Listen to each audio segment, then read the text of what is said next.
Halo semuanya, Assalamualaikum warahmatullahi wabarakatuh. Gimana kabar kalian? Semoga sehat selalu ya. Jadi di video kali ini aku mau ngajakin teman-teman semua buat melihat bagaimana sih keseharianku menjadi seorang nurse muda. Nah biasanya waktu bangun pagi itu aku selalu rehidrasi atau minum dulu karena pasti ya tenggorokan kita biasanya ngerasa kering gitu. Nah setelah itu melamun sebentar terus cus ambil wudhu dan kita sholat subuh. Setelah sholat subuh ini biasanya aku akan mengerjakan tugas-tugas nih, entah tugas-tugas yang dari profesiku yaitu menjadi seorang nurse muda atau tugas-tugas lain di luar dari tugas dan tanggung jawabku sebagai seorang nurse muda. Nah cus, kita melihat matahari pagi sangat silau ya, ternyata udah terang banget.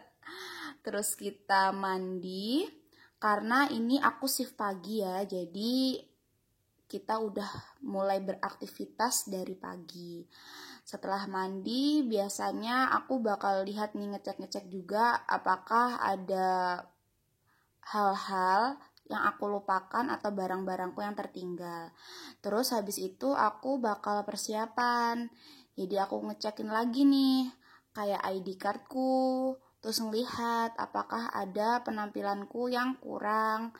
Lalu terus kita sarapan. Ya, sarapannya susu sama makan roti aja karena lagi males masak, terus juga waktunya udah mepet. Jadi kita ambil yang praktis-praktis aja deh. Yang penting jangan lupa sarapan ya teman-teman semua ketika akan beraktivitas supaya kita semangat, bertenaga dan fokus. Lanjut persiapan untuk berangkat ke rumah sakit. Jadi aku akan praktik di salah satu rumah sakit yang berada di kota Surabaya.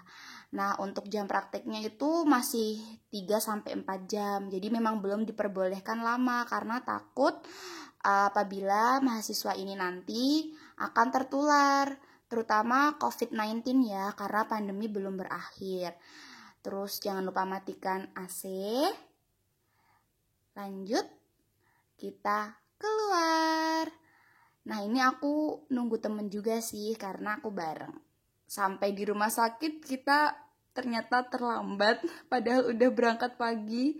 Jadi agak buru-buru banget untuk menuju ke ruangannya. Lalu aku siap-siap buat ngambil gaun, face shield, handscoon, dan juga yang lain-lain. Jadi harus tetap mengutamakan keselamatan diri sendiri sebelum kita menuju ke pasien. Nah ini aku sebelum melakukan tindakan ke pasien dan juga teman-teman akan memakai APD dulu atau alat pelindung diri supaya menghindari penularan penyakit entah itu dari pasien ke kita atau dari kita ke pasien. Lalu aku nggak record ya selama tindakanku karena memang itu nggak boleh. Jadi ini adalah dimana aku berdiskusi bersama temanku mengenai kondisi pasien, entah itu keluhan, TTV, tugas-tugas yang sudah dilakukan ataupun yang belum, serta rencana-rencana tindakan yang akan dilakukan nantinya. Sudah, ini adalah jamku mau pulang atau selesai dinas. Jangan lupa cuci tangan ya, karena cuci tangan itu penting banget. Kita harus cuci tangan 6 langkah untuk menghindari kita dari transmisi kuman-kuman dan bakteri yang ada di rumah sakit. Terus kita juga lupa untuk melepas semua APD kita, lalu kita masukkan ke dalam kantong supaya apa yang kita bawa dari rumah sakit itu nanti tidak menularkan, entah ketika kita nanti di jalan atau ketika kita nanti makan dan lain-lain, karena kita kan pasti setelah ini akan melakukan aktivitas lagi, jadi harus dipastikan keamanannya. Cus, kita pulang. Nah setelah pulang aku akan makan siang. Karena setelah ini aku akan ada seminar kasus ya. Ini adalah minggu-minggu terakhir di stase medikal bedahku. Jadi aku akan melaksanakan seminar kasus mempresentasikan hasil asuhan kepada dosen-dosenku atas tindakan yang aku lakukan di rumah sakit. Terus ini adalah teman-temanku. Halo semua, semangat ya. Nah di seminar kasus ini kita akan presentasi, lalu ada juga tanya jawab. Kita ditanyain tuh tentang gimana asuhan yang kamu berikan, perkembangan pasienmu itu seperti apa, bagaimana respon yang diberikan, seperti itu. Dan ya ternyata 4 jam berjalan begitu lama. Kita istirahat dulu, tidur siang. Nah, ternyata aku tidur siangnya lumayan lama ya, 1 jam lebih. Bangun-bangun ternyata udah maghrib, kita sholat. Terus juga jangan lupa sempetin ya teman-teman, sesibuk apapun kita harus tetap baca Al-Quran. Setelah itu jangan lupa makan malam untuk mengisi energi nih. Jadi emang minimal kalau bisa kita sebagai anak rantau itu makan tetap 3 kali ya. Jangan kurang dan jangan lebih. Lebih gak apa-apa sih ya.